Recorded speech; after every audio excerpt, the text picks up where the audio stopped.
Steve Gounoukan et Epiphane Chabi pour le mini-débat. Bonjour. Bonjour à tous. Voilà, c'était attendu. On en sait désormais un peu plus dans cette affaire liée à l'arrestation. On parle de l'arrestation de Steve Amoussou lié au dossier Frère Onvi. Mais il faut dire que c'est deux dossiers distincts. Le 7 octobre prochain, il y a un autre procès à venir.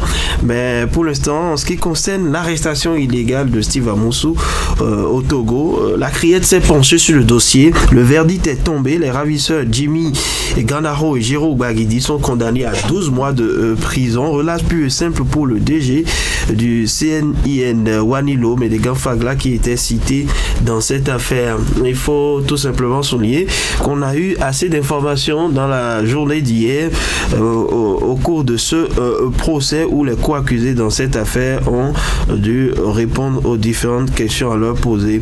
À l'arrivée, qu'est-ce que vous pensez de ce verdict, Raoul?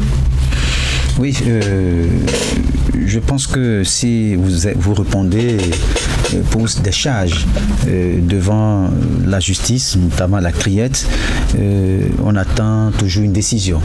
Ce qui n'est pas surprenant. Wanilo Medegan, vous l'avez cité, Jimmy Gandaro, Jero Bagidi, qui sont situés sur leur sort. Et je crois que c'est un premier pas dans ce dossier que tout le monde attend. Et vous n'êtes pas sans savoir que le Togo également attend que on puisse clarifier cette affaire et que on puisse savoir véritablement ce qui s'est passé. Et donc je pense que à cette étape, on va attendre le 7 parce que vous l'avez annoncé, ce n'est que le début. Le 7 encore, nous allons poursuivre pour voir véritablement ce qu'il en est. De toutes les façons, quand vous suivez un peu les débats, les gens s'interrogent. On s'interroge sur réellement ce qui s'est passé et parfois même les gens se disent comment on peut en arriver là. Ça fait même parfois rire les déclarations, mais c'est ça aussi un procès. Et maintenant, il va falloir qu'on puisse dire la vérité, toute la vérité dans cette affaire, parce que vous n'êtes pas sans savoir que le Bénin et le Togo sont quand même des pays voisins, des pays amis, et avec cette affaire, on craint, disons, une crise diplomatique entre le Togo et le Bénin. Et le Togo aussi attend, les populations togolaises attendent, les populations béninoises attendent, les autorités des deux États attendent. Donc je pense que c'est déjà un premier pas, mais il va falloir qu'on aille plus loin pour que véritablement on puisse savoir ce qui s'est passé dans cette affaire. Voilà, j'aurais pu ajouter que les deux condamnés ont été invités à payer une somme de 5 millions à Steve Amoussou en guise de dommages et intérêts. En somme, la lecture que j'aurais voulu, peut-être que vous fassiez ressortir, est que, en clair, la justice béninoise s'est saisie enfin du dossier et a apporté des éléments de réponse suite à la sortie du procureur togolais. Oui, je crois que c'est en réponse à la sortie du procureur du Togo que le Bénin a organisé ce procès, parce que je crois que la Cour elle-même a parlé d'une arrestation illégale, donc il fallait situer les responsabilités.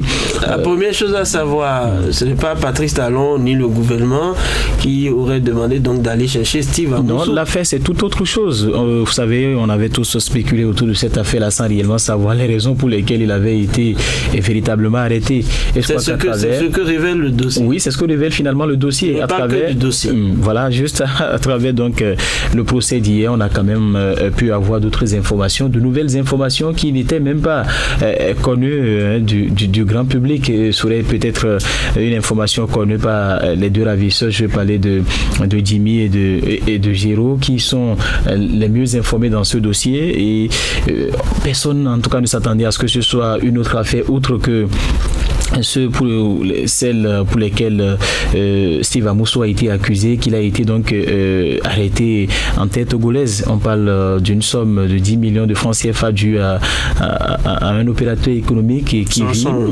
Son nom est sorti hier, le sieur Marcelin, qui serait en Indonésie et qui aurait envoyé 10 millions de francs CFA à Steve Amousou pour lui faire de la publicité. Voilà. Sur quoi? C'est des questions qui restent également à être élucidées, c'est beaucoup de choses.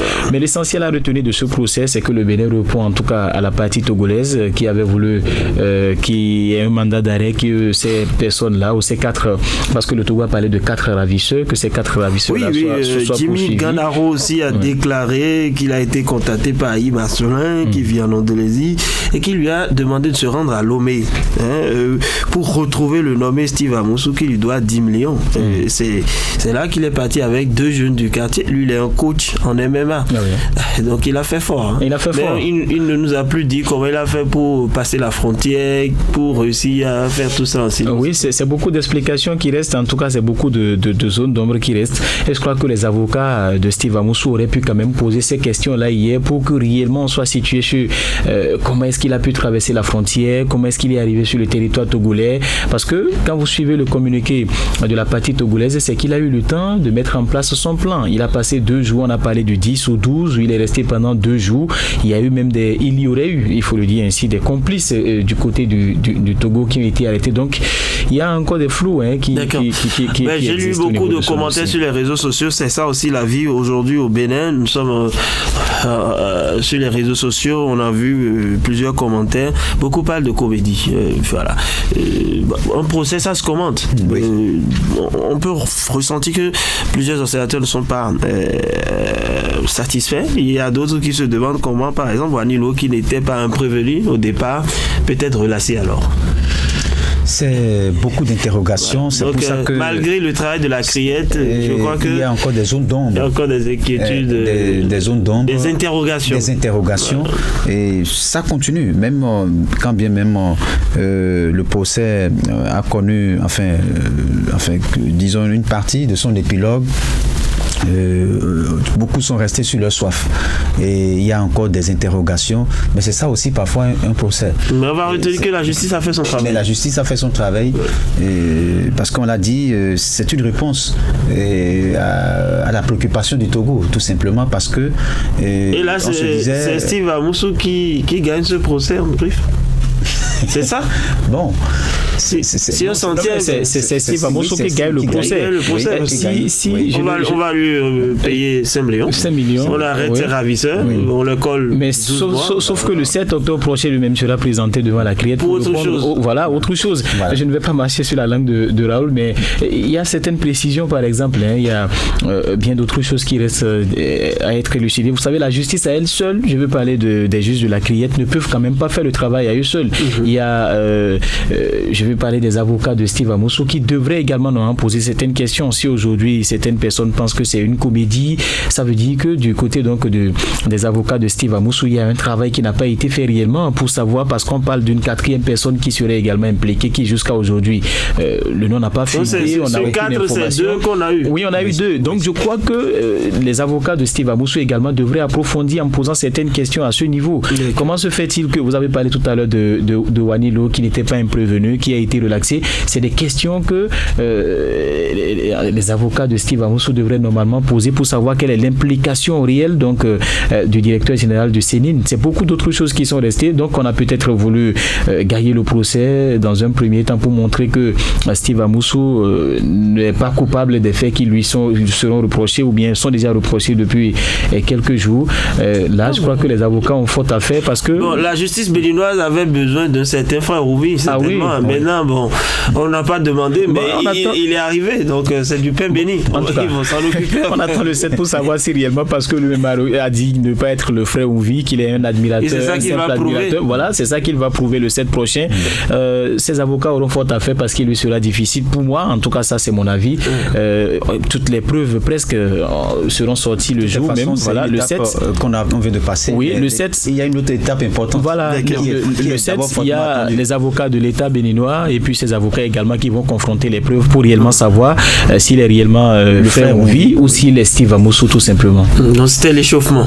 Voilà. On disait quand c'était tout petit, c'était l'actualité. Oui, c'est la il fallait mettre il reste maintenant le film. Voilà, il fallait mettre les bases pour commencer la construction. Merci à vous Raoul Steve Goudou Coron, merci à vous Epiphane Chabi, ce sera